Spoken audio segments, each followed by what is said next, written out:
Shirikisho la mpira wa miguu barani Afrika CAF limeendelea kuleta mtihani wa aina yake kwa klabu zenye sifa ya kushiriki michuano ya klabu ya CAF, kwa maana ligi ya mabingwa barani Afrika na kombe la shirikisho barani Afrika. Kivipi? Ni kwamba kama ilivyotokea katika msimu uliomalizika 2025-26, CAF imeendelea kutoa zawadi nono, fedha nyingi kwa klabu zinazofanya vizuri, kiasi ya kwamba wafanya wale wanaonufaika kuwapunguzia gharama za uendeshaji, lakini pia kuwa sehemu ya kujiongezea vipato. Iko vipi? Ni kwamba katika msimu uliomalizika 2025-26, CAF ilikuwa imeongeza zaidi zawadi kwa washindi kwenye ligi ya mabingwa barani Afrika, lakini pia kiasi cha fedha kinachotolewa kwa klabu zinazoshiriki kwenye michuano yake ya klabu ya CAF, kwa maana ligi ya mabingwa barani Afrika na kombe la shirikisho. Wenyewe wanaita solidarity payment kwa zile ambazo zinashiriki halafu hazifanikiwi kufuzu kwa hatua ya makundi, zinaondolewa mapema. Zenyewe kwa mara nyingine tena zinakwenda kupata dola za Kimarekani 100,000 kwa kila timu itakayoshiriki michuano yake, kwa maana ligi ya mabingwa barani Afrika na kombe la shirikisho barani Afrika. Sasa kwa mbadilishano wa leo wa fedha, Benki Kuu ya Tanzania BOT, leo ikiwa ni Julai 24 mwaka 2026, mida hii ya kuelekea mchana, dola moja ya Kimarekani ilikuwa ikibadilishwa kwa shilingi za Kitanzania 2650 na senti 58. Kwa lugha nyingine, kila timu itakopata fursa ya kushiriki michuano ya klabu ya CAF kwa msimu huu unaotarajiwa kuanza hivi karibuni 2026-27, itakuwa na uhakika wa kuweka kibindoni dola 100,000 ambazo ni sawa na kusema zaidi ya shilingi milioni 265 za Kitanzania. Lakini habari njema zaidi ni kwa zile zinazofuzu hatua ya makundi na kwenda mpaka fainali na kutoa ubingwa, kwa sababu kote huko fedha bado ni nono, kiasi ya kwamba unaona kwamba wawakilishi wetu wa nchi Yanga, Simba, Azam, Singida Black Stars wana kila sababu kufanya usajili mkubwa ili kwenda kupigania hadhi ya klabu zao kwenye michuano ya CAF, kupigania nembo ya Tanzania ambao wanakwenda kuiwakilisha kwenye michuano ya klabu ya CAF, lakini kubwa zaidi pia ni kupigania kitita cha fedha, hasa pale zitakapofanikiwa kutinga fainali na ikibidi kutoa ubingwa. Kwenye ligi ya mabingwa barani Afrika, kwa mara nyingine tena, bingwa wa michuano ya ligi ya mabingwa barani Afrika kwa msimu huu 2026-27 atatia kibindoni dola za Kimarekani milioni 6. Sasa kwa mbadilishano ule wa fedha tunatoka kuelezea leo hii, dola moja shilingi 2650 na senti 58. Maana yake dola milioni 6 kwa bingwa wa msimu wa 2026-27 kwenye ligi ya mabingwa barani Afrika anapata fedha za Kitanzania kwa mbadilishano wa fedha wa leo hii. Maana nasisitiza leo hii kwa sababu mbadilishano wa fedha hubadilika, upanda na kushuka. Mara nyingi kwa hizi strong currency kama dola za Kimarekani, huwa mbadilishano wake wa fedha na local currency yetu kwa maana shilingi huwa ni kwa namna chanya kwa dola, kwa maana kupanda thamani yake.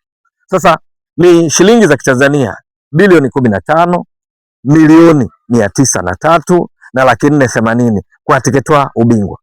Kumbuka, shilingi bilioni 1 inamaanisha mtazamaji wa Mbwaduke Stats Sport Next Level, weka namba 1 halafu weka 009 mbele yake, ndio bilioni 1 ambayo kwa wewe mtazamaji wa Mbwaduke Stats Sport Next Level, kama unakabidhiwa fedha hizi halafu ukaamua kwa kujiamulia mwenyewe tu kila siku unatumia shilingi 50,000 za Kitanzania, tumesha kufanua mara kadhaa nguvu ya shilingi bilioni 1, ni kwamba utatumia kila siku shilingi 50,000 za Kitanzania kwa miaka 54 na miezi 8, ndipo shilingi bilioni 1 zitahitimishwa, zitakwisha.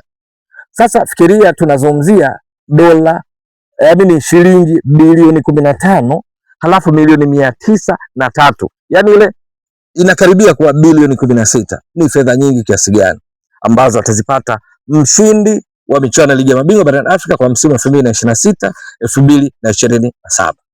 Lakini kwa mshindi wa pili na sehaba, hapa tunazungumzia timu itakayofuzu hatua ya fainali, maana itakuwa ndio ya pili. Timu itakayofuzu fainali lakini ikakosa ubingwa haiondoki patupu, inapata dola za Kimarekani milioni 2. Yani bingwa milioni 6, wa pili anapata dola milioni 2, ambazo nazo kwa mbadilishano wa leo hii wa BOT unatoka kueleza dola moja shilingi 2650 na senti 58. Tunazungumzia mshindi wa pili atapata shilingi za Kitanzania bilioni 5 milioni 301 na 160,000, nazo bado ni fedha nyingi haswa. Lakini kwenye kombe la shirikisho barani Afrika CAF, nako mshindi wake atapata dola milioni 4.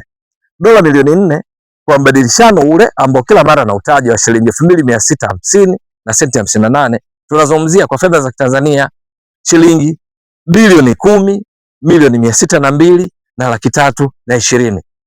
Waweza kuona ni fedha nyingi kiasi gani.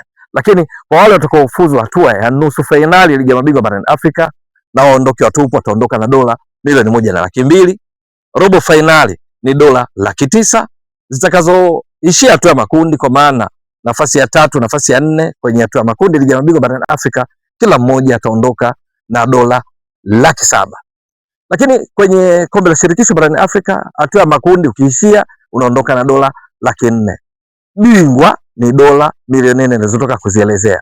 Ni fedha nyingi haswa. Kwa sababu hiyo nimetarajia kuona Yanga, Simba, Azam, Singida Black Stars kwa kushirikiana uongozi na management ya timu hizo na mabenchi yao ya ufundi wakiungwa mkono na Watanzania, basi wanakwenda kupigana mpaka jasho la mwisho, mguu wa shingo mguu wa roho, kuhakikisha kwamba wanafanya vizuri kwenye michuano wanaoshiriki. Yanga na Simba kwenye ligi ya mabingwa barani Afrika, Azam na Singida Black Stars kwenye kombe la shirikisho barani Afrika, kwa sababu mwisho wa siku kama nilivyotoka kueleza, mbali na kujiinua hadhi kama klabu kwa mafanikio ya malengo ya klabu kwa msimu husika na kuweka historia ya nchi kwa klabu ya Tanzania kutoa ubingwa, iwe ligi ya mabingwa barani Afrika ama kombe la shirikisho, maana hakuna klabu imeshawahi kufanya hivyo, lakini pia watapata hizo fedha ambazo mwisho wa siku tunafahamu zitatua nchini.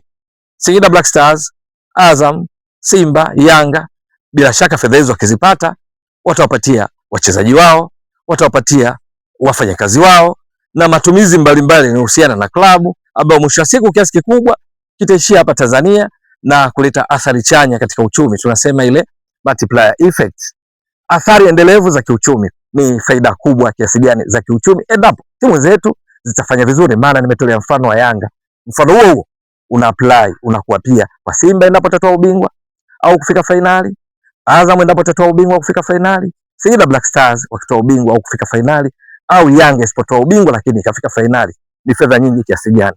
Kwa sababu hiyo unaona kuna kila sababu ziendelee kuhusishwa na wachezaji nyota katika kipindi cha usajili, kwa sababu mwisho wa siku tunataka kuona Mang'oba Mngiti, tunataka kuona Steve Barker wakishirikiana na wachezaji wao wakiinua makwapa ya kutoa ubingwa, au walau ikibidi zote zifike fainali, zikutane na timu kutoka Tanzania endapo njia ya kufika huko itaruhusu. Lakini kimsingi kiwango bora itakuwa vipi ni swala la kusubiri na kuona. Ili mtazamaji wa Mbwaduke Stats Sport Next Level, endelea kuunga mkono channel hii kwa kuhakikisha kama una subscribe, una share, una like na kucomment.